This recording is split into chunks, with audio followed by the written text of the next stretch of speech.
shot, but for me here, it looks like the laning phase will go in favor of BetBoom, or at least it will be even. What I'm looking for in terms of Navi, if they are to have a chance in this game, it's Nicky Cool and his rotations towards the bottom lane. They have to be fast, they have to be efficient, and he has to be back into the mid lane as fast as possible. And while he's doing it, Sweden Strong needs to be in the mid lane, making sure the DP doesn't get the tower down, because it all comes down to this Tusk and him slowing down the Lycan, because you cannot leave the lanes early if you're Navi, and that comes from the Tusk getting early levels and making sure that happens. Yeah. One question I will ask. Oh, there's gonna be the wraparound coming out from Navi. Do they actually? Looks like they. I mean, they're gonna be able to get the ward down. So this is gonna be a really nice ward to see if anyone steps into the river here. The are grouped up as 4 heroes. The Lycan away on the side of BetBoom as well. So if something breaks out, you know, a 4v4, you can see the Laser's already moving himself away as well on the map to just go for the blocks in the off lane, it looks like. But yeah, looking at the Slark, I saw a really interesting Reddit post that said that Slarks, the pros can't decide on what the build is for the Slark. You know, it's different every time someone picks this hero. Every single pro has a different build for this hero. Echo Sabers, Diffuser Blades, going straight into the Aghanims. And what is it you think Pure wants to go for in this match? You know, what does the Slark need to prioritize getting his items to in this game? I personally think that the Slark builds, it's not that the pros can't decide, it's that the Slark has a couple of builds that can be good. Ideally, you want to skip the BKB, right? Ideally, you want to get the second item, Aghanim Scepter, but it can't always go that way. That's the thing, that the game changes. So, I think ideally you want to go for a Diffusal Blade into a Aghanim Scepter, but more realistically, that's if the game is going amazing for you. But more realistically, it's going to be Diffusal Blade, Echo Saber disassembled into an Aghanim Scepter, or disassembled into a BKB if you have an issue. In this game in particular, though, I think Pure could even get away with a Diffusal straight into an Axe. Yeah, and you can see that Pure, he's not getting shy about coming in for the right clicks, even taking some damage here from the... I mean, Laser's gone straight for the Whirling Death at level 1, so Pure, no Timber Chain, and yeah, Pure's just going to be sitting on right click down, trying to get these temporary stacks up on the Slark here. Blaze, you know, what the build as well, because the Whirling Death coming through at level 1, it's going to deal with the trees as well. Or, you know, Toronto Tokyo trying to sit in the lane. He's going to be taking some harass as well from Sweden Strong. In fact, the body blocks as well. Toronto Tokyo, he's going to be in a lot of trouble. Yeah, the Whirling Death comes through. Toronto Tokyo, he's trying to do what he can to keep himself alive. The stick charges. Can he get himself away? He can't. Sweden Strong picks up the first blood there. Toronto Tokyo is way out of position. And that backhand slap was so long. It's like, I'm thinking, does the Tiny have more tank rage than the normal melee hero? Not really without the tree, so that was really weird, but yeah, he does get the hit in the end, and the first blood will go there, where Tiny has solid amounts of right-click damage. Both him and the tree have very low armor, and then when your HP as a strength hero is being reduced so much, you're always going to be susceptible to going down there. Yeah, meanwhile, on the bottom lane, there is some harassing coming out here. The trades coming through from both. I mean, Navi having 2 ranged heroes, some Nightfall. Anytime he steps up for a last hit, he is taking some harassment, at least one of them. And Nightfall, yeah, even the curse just being thrown out here onto Nightfall, he has to be careful about the amount of damage he does take. H2O, how's he looking at level 2? So he does have a point into the glaives as well. And he is going to be picking up that intelligence, even just a temporary intelligence, off the right click from those glaives. So it's a decent amount of harass that comes out from the silencer. And even if his right click does get reduced by the Fade Bolt, you know, he can still trade off in other ways. The idea here was just to have 2 heroes that cannot attract a creep aggro and just harass the Lycan before he gets his Helm of the Dominator. Nightfall, he is going to be struggling a little bit in terms of CS until that Helm of the Dom comes. Then it changes for him. It just becomes much easier because you're going to have the extra armor to really sustain, and the regen to sustain yourself against these 2. They're constantly poking you, but he might be suffering currently, but he's not suffering as much as the Timber. Laze is the one that is really having a bad time into the CS. Yeah, you can see that he's only got 7 last hits here coming into the off lane, but on the other side, you can see that Drow Ranger having a really nice time on the last hit, and then Drow Ranger is sometimes a hero because of the way the the attack animation works. The fact that at level 6, that's your big like power spike. But Vichun at the minute, he's got those last hits down here, safe, trying to do what he can to H2O in the lane, and you can see that H2O, he's just trading right back into this on the top lane as well.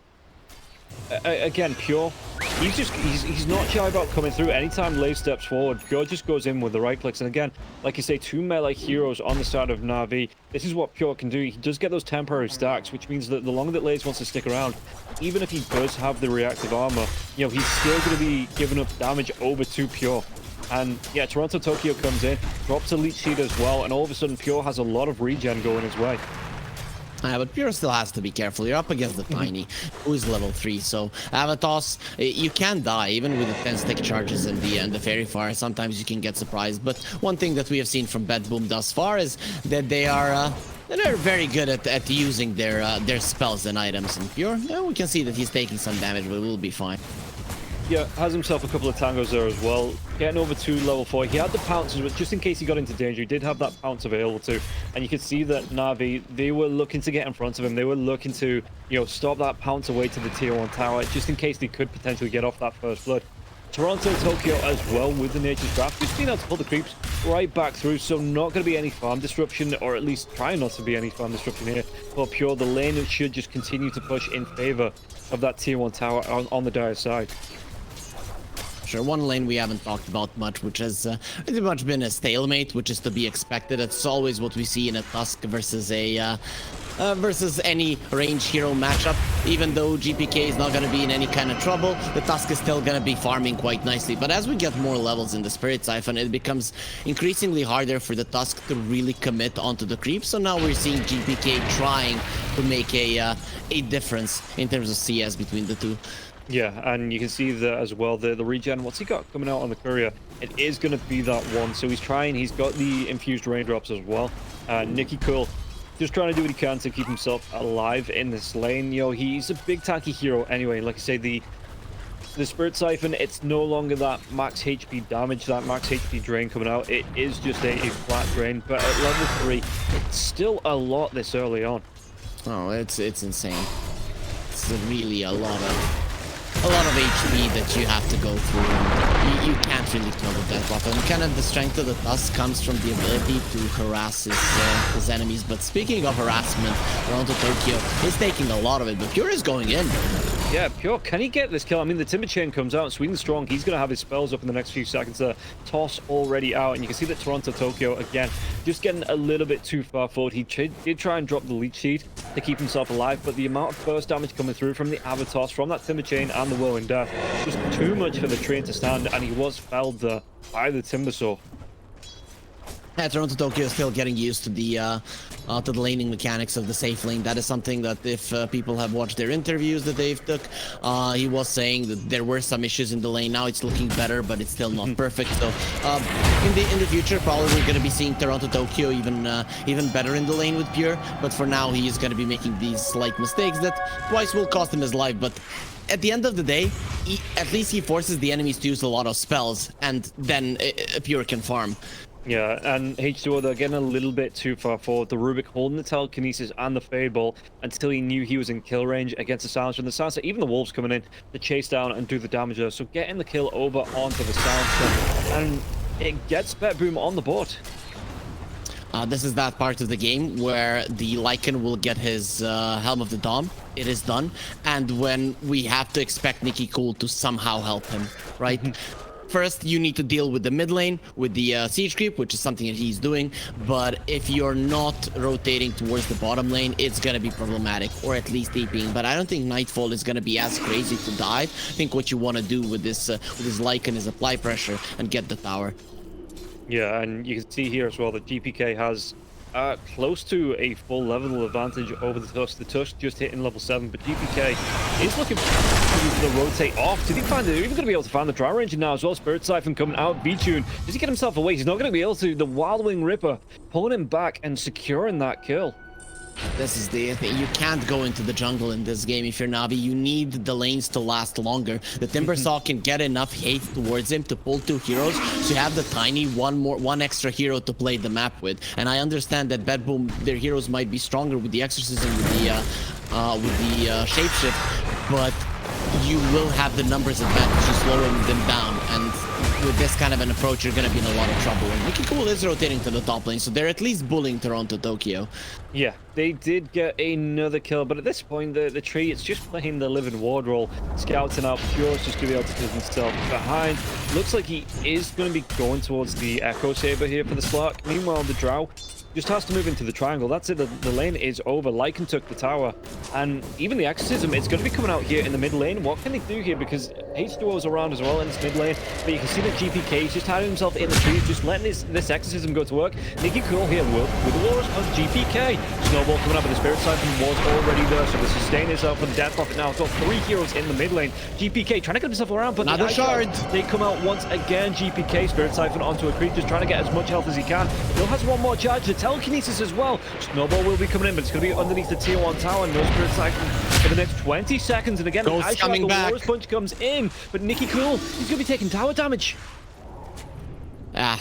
Maybe if the Exorcism was gonna last a couple of more seconds, Navi tried to commit on that one, but at least for now they defend their mid lane tower. But I'm looking at Navi right now. They allowed their bottom part of the map to be overtaken so easily. It's gonna be so hard now to protect your mid lane from 2, maybe even 3 angles. And yep, Living Ward dead yet again.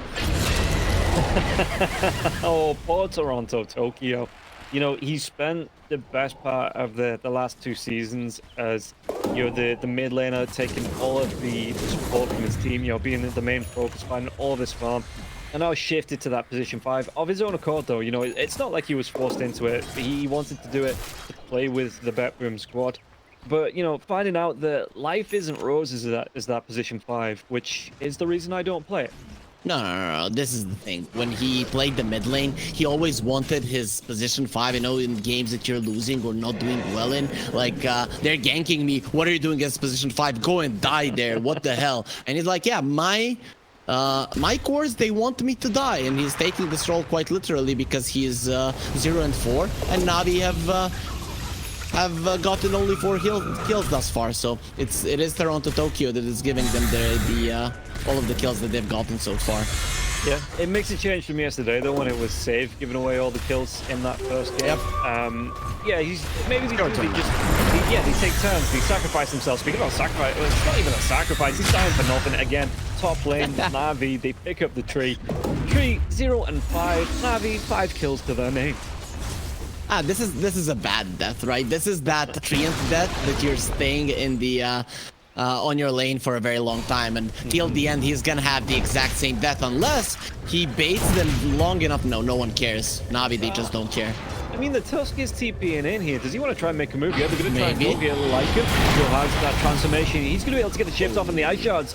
Doesn't trap him in, and the Wolves, at least the Wild... This is dangerous. Will be Navi are dead. Yeah, they're going to be trapped in. And Vichun, again, no mobility. The Snowball's going to be coming through onto a creep, but it's going to be underneath the tier 2 with the Exorcism going. Nicky Cool, he's going to try and do his best here to keep Vichun alive. Vichun, with the multi-shot, the Crypt Swarm does come through, and it looks like Nightfall will taking those tower shots. He doesn't want to dive further on to try and get that kill onto Vichun, but Nicky Cool, with that Snowball, he's going to be able to keep the Drow alive, and the Drow immediately just backs himself away, drops that multi-shot, and then just gets himself out of dodge. Very dangerous thing that Navi just pulled off there, but in the end it's a disaster either way. They might not have lost their heroes, but they're in the bottom part of the map, and now you need to take all of this time to rotate back on the map, because bottom lane, the worst possible place you can be at. You can smoke towards there to get a kill, maybe clear out your jungle, and then go back to farming, but you cannot stay on the bottom lane. So many angles that BetBoom can come from, and you're not even gonna see it coming. Navi, man, they should be very happy that ended as it did.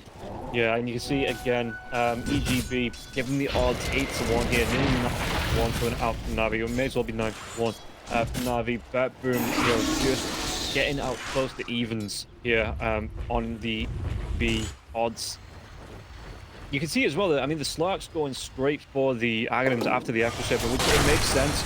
You know, you want that long-range pounce to be able to close the gap onto the Drow Ranger, get right close to him, and deal with this marksmanship bonus that comes out for the Drow Ranger. But V-Tune, how is he looking? He is second to bottom net worth. He's about 1,400, yeah, 1,300 gold behind the Slark as well. So the Slark at the minute, just having a really good time here, Pure, not really being contested on his farm. 0-0-0 for him here, Slark, which just shows up he's having the perfect PvE game at the minute. There it is, the smoke from Navi to push out BetBoom from their big jungle, but BetBoom read it. And then you just go for a counter smoke immediately, and it's gonna be very easy to get the kill. Yeah, they might try and chase down. Chalkham will be coming through here from Lays, so it looks like the Death Prophet going to be backing himself away. Doesn't want to overcommit, but Exorcism is going to be 20 seconds away. So like you say, if they can force a fight here down on this bottom part of the map and then maybe look to rotate, if they have that Exorcism up, they could potentially look into the Roche pit here on the side of BetBoom. When you look at Navi's lineup, they're much more reliant on getting the kills. The Tusk and the Tiny, they rely on these early skirmishes that you get the kills from, whereas BetBoom's lineup, they still get towers. They're still very good at taking objectives, so their timing is just yet only now coming. Navi, they're definitely feeling the pressure currently, and way too many heroes are on the bottom lane, and they can't even protect the tower. It's still gonna go down. Yeah, you look at this, the Ancient Black Dragon, the transformation comes out here, shaped it from Nightfall. They might be able to get a kill on the backline, so Safe going to get himself away from this one. Chakram's going to fly through, but Safe, he's still alive for now. And they're going to be able to get the kill to Sweden Strong. Lays is chasing out. They do eventually get the kill. Ice Shards takes him down here, but Lays will be in trouble. They lose 3, and they're going to lose a tier 2 tower, like you say. The shapeshift here for the Lycan, he's got that Ancient Black Dragon still going. So now, you know, BetBoom, okay, they've used that Exorcism, so maybe they don't move into the pit. For now, but again, it pulls all the aggro away from Pure, who, again, he's just pushing out this top lane, firing the farm onto the creeps, and getting closer and closer towards that Aghanim Scepter. I like that BetBoom went for this kind of approach, and that it's working out. I feel like in some of their games, they're relying too much on individual skill and the way that they're utilizing spells. And sometimes it's just a problem for them because you miss 1 or 2 spells, which we don't even see on the screen, and it's not working out too well because that's what you put all of your trust in. But in this game in particular, it's not so much about spell usage as it is in terms of positioning. And they've been positioning quite nicely, but Navi, I have to say, they haven't gotten a pushback. When you defend the tier 2 on the bot or on the top, if you're dire, you see the enemies, you need to jump them immediately. If you're waiting for the tower to drop low and allowing the enemies to choose when the fight will start, you will in 99% of the cases lose that fight, because it is not you choosing when it starts, it is not you initiating, it is not you surprising the opponents, and they're coming from 10 angles, and you won't be able to respond. You just get surrounded completely. So I'm kind of surprised that Navi just stuck around that tower, waiting for it to get low, and then they started running away. At that point, it was too late. Yeah, Toronto Tokyo is back now. It was just a game crash, so he's going to be able to get himself right back into it. Not a major pause here, so the tempo not going to be disrupted for either side. And so what do you want to be doing here if you are Navi to get yourself, because I mean the net worth, the kills are even, but 15 minutes into this game, 16 minutes in, it's an 8k net worth lead here coming out for BetBoom, and they are losing objectives around the map. You know, how did they get themselves back into this, Navi? I mean, I don't know if they can get back into it, but I think the goal remains the same for their lineup. You need to be somewhere with the timber and know when the enemies are coming for him. When they are, you without hesitation jump on the first hero that you see. You blow him up. If you can't do that, the fight is lost, and if you can't do that in this game, probably the game is lost. So you just go for plays like that. That's what your lineup is built to do, but I haven't seen Navi even once in this game jump someone without hesitation. Though now they do have a Blink Dagger on the Tusk, so it makes it slightly easier to really go for plays like that. Okay, yeah, we'll see what they're going to be able to do here with this Blink on Nicole. What gaps they are going to be closing, and what heroes they're going to be able to gank off. I mean, Nightfall, you look at him, he's going to be using that shapeshift form again, just to get himself around the map, do a little bit of scouting here as well. But it looks like BetBoom, they want to apply pressure to the next tier 2 tower in the mid lane here. GPK forcing it out, but you can see Navi in the jungle, just looking there, finding some farm, maybe looking to catch somebody out. Pure, he's playing it safe though, that Spidey sense, it's tingling. And he's moving himself back. He's got himself the Aghanim Scepter as well. It looks like he wants to go back for another Echo Saber here as well. You know, with the Ogre being queued up, about 180 gold away from picking it up. So maybe this Ancient stack right back into the Echo Saber, and then potentially, you know, he quits this PvE lifestyle and gets himself into the fights. But the smoke will be coming out here from Navi. Let's see which way they want to rotate, and how are they going to be able to find anyone out? Because again, VTune, he's not with the team. He's just looking to find some farm in this lane. BetBoom, they're always aware. When Navi are going for a smoke, BetBoom are going for a counter smoke. They just don't want to be initiated on. And if that's not the case, if Navi aren't getting that first kill with the global silence and the jump, the fight is over for them. Yeah, smoke's going to wear off in the river, though. Save. Do they have the engagement coming out to Nicky Cool? Nicky Cool, he's going to be south. He doesn't have that BKB now as well. Ice Shot comes out, but that's a double pounce from Pure, so Pure will be getting involved here. Gets himself a kill, or a second kill on the board on the Slark. And now they have that exorcism up. They've got the kill onto the Tusk. Do they want to go for even more? Sweden Strong, he gets that toss back. Pure, though, Ice Shots flies in. He's stolen by the Rubik. Yeah, can they get in range of the telekinesis? It is down for the next 5 seconds, but they have that range. Pure, he's going to overdive him. Sweden Strong, not going to be able to get himself away. They can move into this pit with the exorcism if they want to here now, BetBoom. And it looks like that is exactly what they want to do. He should have taken that tree and then jumped over the cliff. But you saw as soon as it's BetBoom initiating the fight, it's panic from Navi. Of course, the gold lead now it's insane. Of course, the exorcism now will take down the Roshan. One thing that also is making a big difference in this game and shows how BetBoom want to approach it. They never want to allow their enemies to have any kind of vision on the map.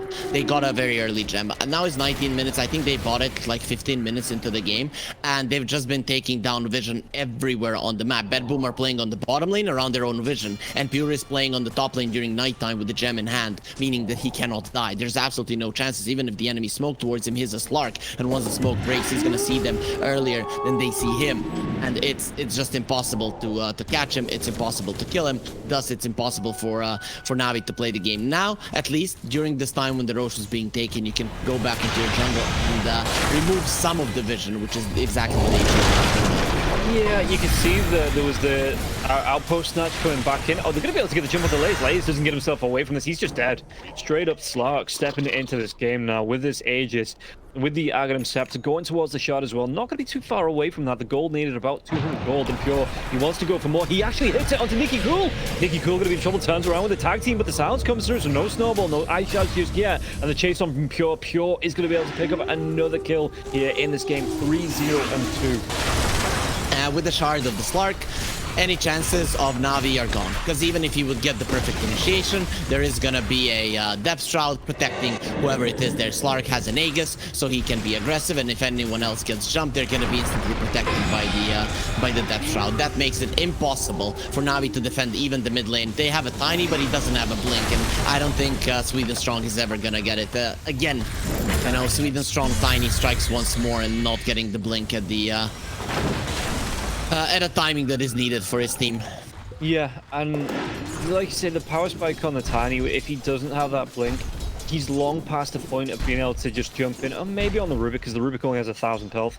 But, you know, being able to jump in, get the Avatar's combo off, and get the blow-up potential coming through here, it's just, it doesn't work. And do you think this might be a sign for Navi to stop taking the position for Tiny? Because it just, every time, like I say, every time we've seen it, it just doesn't seem to work for the team. As Nicky Cool, once again, Exorcism's going to be popped, and they pop Nicky Cool. Global Silence will be there, but Pure says, okay, I'm going to right-click. What? Silence means nothing to me here. Blaze can't get himself away. GPK picks up the kill, and they're even going to be able to go. The Exorcism comes out. They might be able to pop this Aegis now onto the Slark, but the telekinesis onto the Drow Ranger, just bringing him right up close here. So Pure, he's got a front row seat to get right clicks coming through onto the Drow Ranger, and Drow at least gets the force staff back to the base. But his other teammates not going to be so lucky. Nicky Cool taken down again. That is the dieback coming through, and BetBoom, they're just starting to take over this base. Yep, they don't need to stop, right?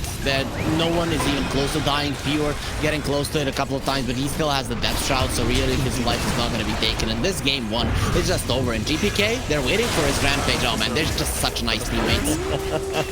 Yeah. Toronto? What? Yeah, because he's like, I'm the one true mid laner, and that is just the nastiest thing I've seen all day. Well, at least GPK's having a laugh about it. You know, there's no salt, no tilt over that. As it looks like BetBoom, they're just looking to close out that game. Yeah, he was having fun. You saw him on the webcam there. He was having fun. Yeah, he thought that right click was gonna.